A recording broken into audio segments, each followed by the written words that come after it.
And as always, I am always excited to just hear from Jeff Israel. So, Jeff, please take it away. Thank you, Mikali. Thank you for having me.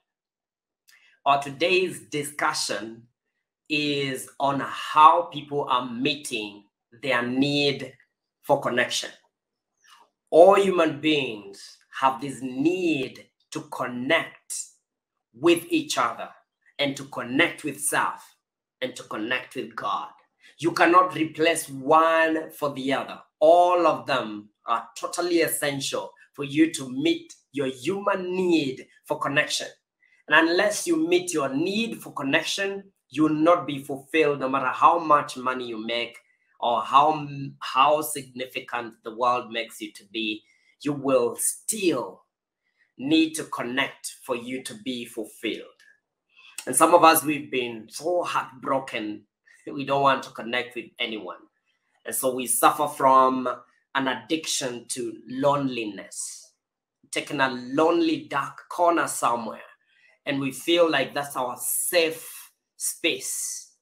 And yet you can never be completely humane. You cannot live a life of mission and live a life of fulfillment without meeting your need for connection from a positive point of view. Because all of us, yes, all of us need love and connection. All of us. Love to a human being is like water to the earth. It is what gives us a sense of freshness and gives us a sense of being alive. There's meaning to this life. Some of us, we've pursued success and achievement, thinking that is the only thing we need on this planet. But we know our blankets can tell the story. Our pillows know a different story. We are not happy. And to be honest with yourself, you need to begin the journey of finding love from within and finding that sense of connection first with yourself and then with God and with humanity. Because that's the way to live a healthy life from deep within you. You have to be honest with yourself. The need for love and connection, like I've already said, can be met in two ways. One way is negative, poisonous way of meeting this need is when you become needy to society so that people can come to rescue you and you feel a sense of connection with them. You get sick for no reason. In fact, your nervous system, you've trained your nervous system to get sick at a certain month. And people know that you get sick. Every June, they come to you, bring gifts, pray for you, and connect with you. So you're meeting the need for connection, love and connection, but from a negative perspective. I'm sure in your family, you have that person that is manipulative, that manipulates and lies to other people so that they can, give them help and get attention from other family members. And so maybe you're that person that gets attention from other family members by lying and by doing funny things so you can get attention, by hurting yourself, by piercing yourself, by cutting yourself so you can bleed and get attention of other people. Now, we've learned this through our upbringing. If you grew up in a community where for you to get attention, you have to be hurting. People don't love you for who you are. They don't just express love. You really must call out for love. And so when you are a baby, you learn to either cry, for help, or you hurt yourself so that other people come and tell you, oh, baby, sorry, we are here for you, we're here. And so your nervous system, your psyche learns to call for attention by being hurt. And so even now when you're 32, you are still calling out attention. Maybe you're already married, and this is how you call out attention, is by pretending that you are hurting. Or becoming dramatic. Since now you're no longer a kid, you can't throw yourself on the floor. You become dramatic, create stories that don't exist, blame other people for no reason so that people can come and listen to you. And now when they listen to you, you feel a sense of connection That is an unhealthy way of meeting your need for connection. And there are other ways like overeating. You know, there are some of us, emotional eating is a way of meeting the need for connection from a negative perspective. You just snack on anything and everything by the road, and you just a sense of connection. You feel warmth in your tummy as food is being digested, and that way you connect with yourself. But it's a negative connection with food. You're hurting yourself. And so, Jeff, what can we do? Because there are all these toxic ways of meeting the need for connection, getting it from one toxic relationship to another. Have you ever wondered, how did you choose that person? People always, it's like they choose people by their level of toxicity. And level of toxicity is because they are meeting a need for connection to these toxic people by choosing toxic relationships. Is a way of meeting the need for connection. Because you think if you just, connect with healthy people, the relationship will not be as dramatic and will not be life. And you feel like, And so instead of causing that drama for you to connect, there are healthy ways of connecting. Begin with yourself by just loving yourself. Give yourself attention. Treat yourself like a best friend. Like a best friend would treat a best friend. Okay? Treat yourself in a loving way, caring way. Listen to yourself. Listen to your needs. Are you with me? And so there are positive ways of meeting the need for love and connection, beginning with love and connecting to yourself. Connect to yourself. Give yourself attention without pain. You don't need pain to give yourself attention. Have daily time where you call it private moments with me time, where you can just meditate, connect with yourself, feel, appreciate yourself, appreciate your journey, feel your heart, appreciate the fact that it's still beating up. Even after you've gone through the drama you've gone through, you're still here. Appreciate that fact. So slow down and connect with yourself. Learn how to meditate. The School of Google, YouTube, it's a free space. You can learn anything. Learn meditation. Some of us are Googling how, to send bad message to my ex, how to divorce my... No, you can use it positively. Google how to meditate like a pro. Because meditation will help you to connect with yourself. You see, the reason we don't meet the need for connection through positive means is because we are stuck in our head. We allow fear to drive us because the opposite of love is fear. We are driven by fear. The fear that, oh my God, this world is coming to an end. Oh my God, I'm not ready. And you never really slow down to feel, to connect with yourself, to enjoy, smell the flowers. Spend time with yourself where you can sense, smell, touch. What does it mean to be alive? Just slow down. Be with yourself. Honor yourself. Give yourself a moment of honor by slowing down, connecting to your heart. Even just slowing down and feeling your heart and appreciating the fact that you are alive, you begin to learn to connect with yourself. Now, appreciate the fact that most of us are afraid of ourselves. See, some of us, we are so busy. It's not that we are busy. We don't want to be busy. It's a distraction from facing ourselves.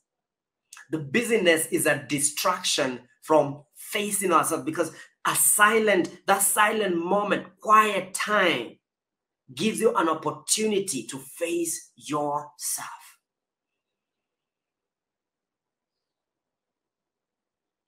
can you be at peace with yourself? Connect with yourself. Connect with your joy. Connect with you, even your pain. See, be present. And this tool of meditation is not emptying your mind. Now you're in an empty space. No, I don't believe in that woo-woo kind of stuff. I believe in a guided, solid meditation that guides you to you and to God, that guides you to the truth, so that you stop living this shallow living of fear, of being afraid of everything that scared people talk about. To connect with yourself, there are disconnection you have to make from fear, from watching movies that scare the hell out of you or heaven out of you. You need to run away from such things. Why are you torturing yourself? Run away from bad news. You can't attract good news when you're always listening and giving yourself to bad news. Return to love. There's a book by Marianne Williamson, the one who wrote the book, A Return to Love. It was quoted by Nelson Mandela. It says, the quote goes like this: our deepest fear is not that we are inadequate. Our deepest fear is that we are powerful beyond measure. It's not our darkness that scares us, but our light. We are scared to shine. It is our shine that really scares us, because we ask ourselves, who am I to shine? Who am I to be brilliant? The question is, who are you not to be? Who are you not to be brilliant? So begin to appreciate your brilliance, appreciate your joy, find your spark and insist on it. Fight for your territory. Life is a fight for territory.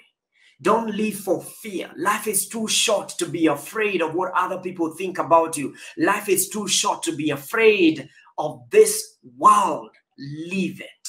Live it. Live it to the fullest. So meditate on love. Go and read A Return to Love by Marianne Williamson.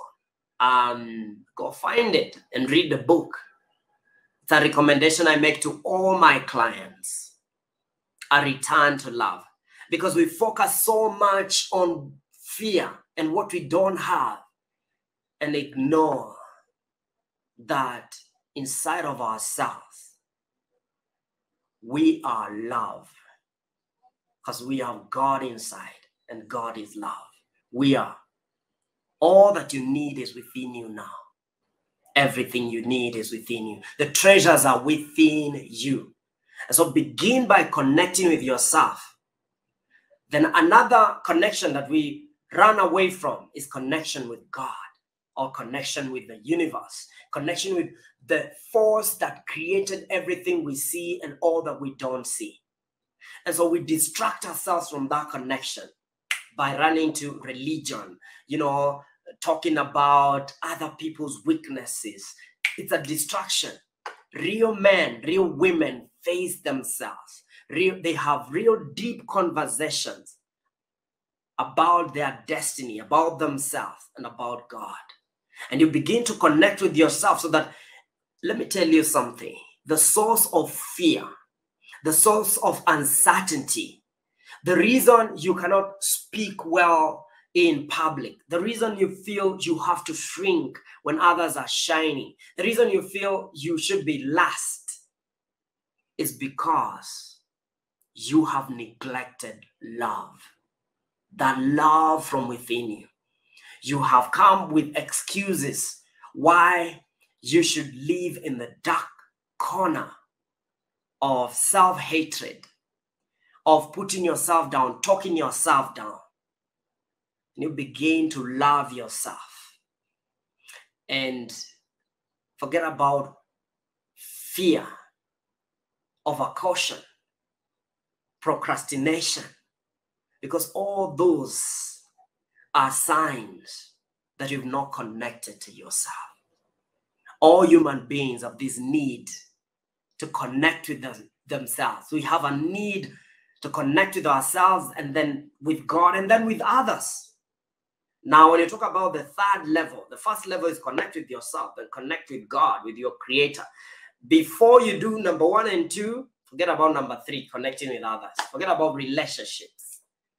And that's why relationships don't work. Because we are connecting with shallow people who have no deep connection. They are looking for connection through us. They think we are the cup that waters their soul. No. Love and relationships is about two connected people who are already complete in themselves. They are not lonely, needy people. I'd say here, needy is creepy. And so you need someone that has found connection in themselves, found connection with God. Now you can connect. We are not here to feed, to be fed by the other person. We are here to make a contribution in this relationship with joy. That is true connection. And when you connect with others, I know COVID came to sort of disconnect us. So some of us, we are still in that sense of disconnection. We were created to connect with each other. But after we've connected with ourselves and connected with God, let me ask you a question this week. Which level of connection are you building? Is it the first level where you're connecting with yourself? Or, are you on the third level where you've connected with yourself, connected with God, and now you're connecting with others?